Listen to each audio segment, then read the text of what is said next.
when I talk about the evil of our current economic system, a lot of people go, oh, what are you talking about? Capitalism is a great thing since apple pie. Let's not mix up free enterprise with capitalism. Let's not mix up free enterprise with a hell of a social safety net with capitalism. The reality is the only thing that takes people into consideration is free enterprise where we all have free access to success based on what we want to work for. But then we have a great social safety net that all of us pay into to ensure that there is no calamities that can really afflict any of us in the short or long term. But that's not how the billionaires think about it. And as much as they made their billions on our backs, and I will state this categorically. In fact, I would love to discuss it with any billionaire who would ever decide to come on Politics Done Right. I doubt that they ever would.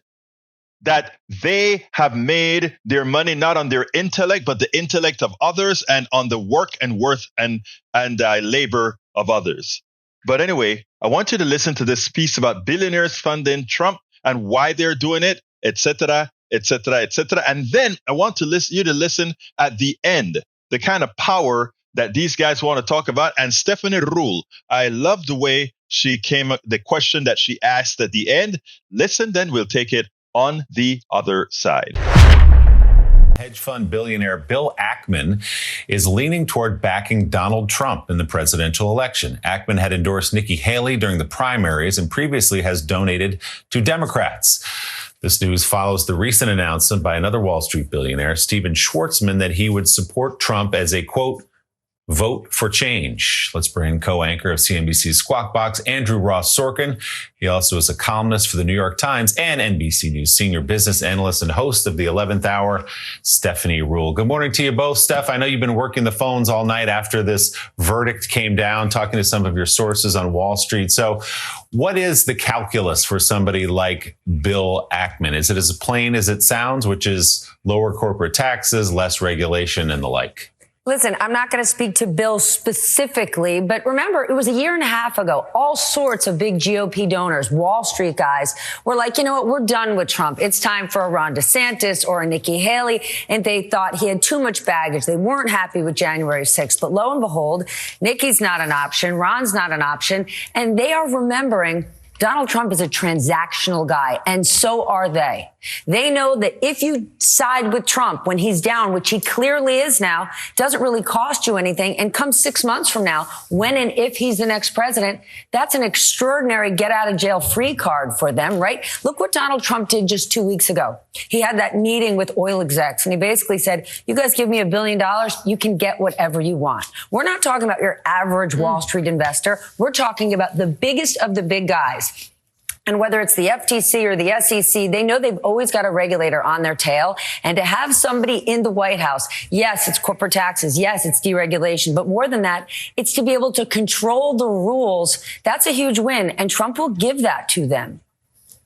Yeah, and Andrew, we should point out that just a couple of hours after those 34 guilty verdicts came down in New York, Donald Trump went into a fundraiser right there in New York to begin to raise money on this. So from the sources you talk to, and you're so dialed in on Wall Street, you know, the Dow's over 40,000. We've talked about this quite a bit, the strength of the economy, save for inflation. So what is it that these billionaires think that by sidling up to Donald Trump, they can extract from him? What do they get out of him? Well, so some of this is about power, proximity to power. That's a huge part of this.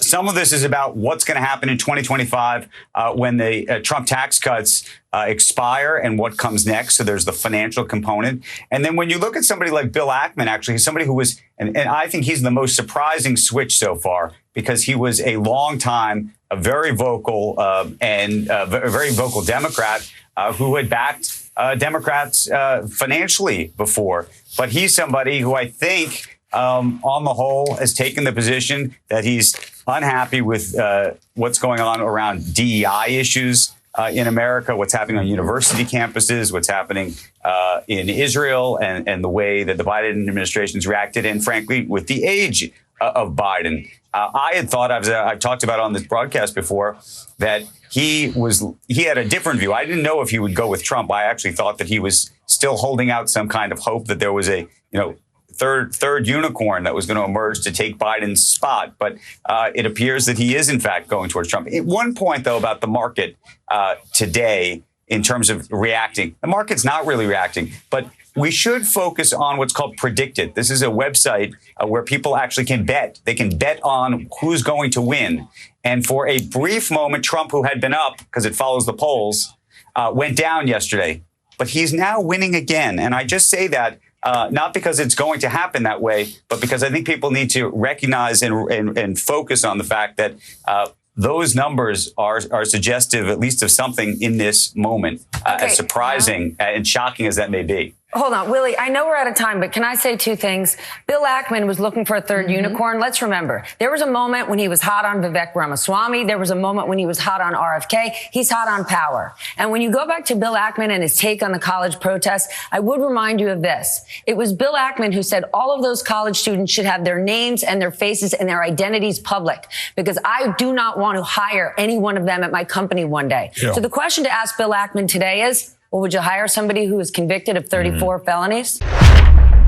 Stephanie Rule nails it. All right. You said you want the names of every single college kid who was protesting for something that was moral. You want their names so you can know who not to hire. And Stephanie Rule asks an important question. Well, would you hire somebody that has conviction so far of 34 felonies? Is that what you call somebody that you want to hire? Is that the person that you're supporting? But more importantly, these people are supporting a system. These people are supporting a president who would ensure that they drop regulations, they drop safety nets, they drop all these things to help people, the people who actually built this country. They want to say, you don't need water regulations. You don't need regulations to stop the oil that you're drilling for from polluting the water tables. You don't need regulations for doing things like, oh my God, we're putting all these dioxides in the air, all these sulfides in the air, all these MBTs in the ground, right? That's what we're talking about. These guys, the wealthy who worship their money, who never earned it, but worship it, they also want the control, the power to tell you that after I've pilfered you to get what I own, at the same time, if I must pollute your environment and make you sick, at that point, your problem. If you get sick, you pay to try to get healthy. Folks, you have to wake up and not fall for the bull that we're constantly fed about this current economic system. We need to change an economic system to one that actually works for everybody, that it gives everybody equal access to success and the freedom, free enterprise to do what we want to do. We spend a lot of time deconstructing the news, trying to parse it into a form that everybody can understand. We try to find those little nitpicks where it flies above the fray, etc. If you really like these videos that we do, I want to ask a big favor. Please go ahead. Number one, subscribe to our channel. And number two, please join if you can. Thank you so kindly for watching. Keep watching. Please remember to share. We must populate the entire internet with our progressive message, a message that we know is what most Americans say that they want. So help us, please join.